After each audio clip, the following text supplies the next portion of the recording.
धनंजय मुंडेंनी राजीनामा दिल्यानंतर राष्ट्रवादी काँग्रेस पक्षाकडून त्यांच्या राजीनाम्याविषयी सविस्तर भूमिका मांडण्यात आलेली होती। पक्षाचे प्रदेशाध्यक्ष सुनील तटकरे यांनी पत्रक जारी करत पक्षाची भूमिका स्पष्ट केली होती।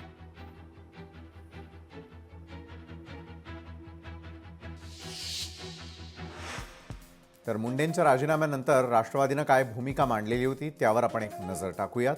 धनंजय मुंडे यांनी घेतलेला राजीनाम्याचा निर्णय हा नैतिकतेला धरून आहे। संतोष देशमुख प्रकरणाचा तपास कोणत्याही दबावाशिवाय सुरू आहे आणि तो असाच चालू राहून आरोपींना कठोरात कठोर शिक्षा व्हावी ही आमची अपेक्षा आहे। धनंजय मुंडे यांचा या प्रकरणाशी संबंध आहे असं तपासात समोर आलेलं नाही।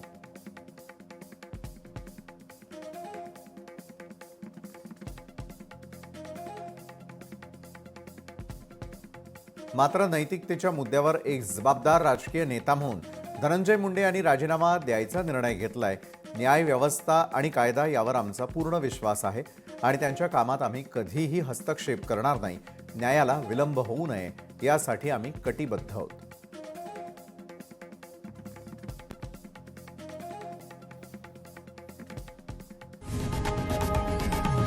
लोकशाही मराठी ऐका, पहा, जागरूक रहा।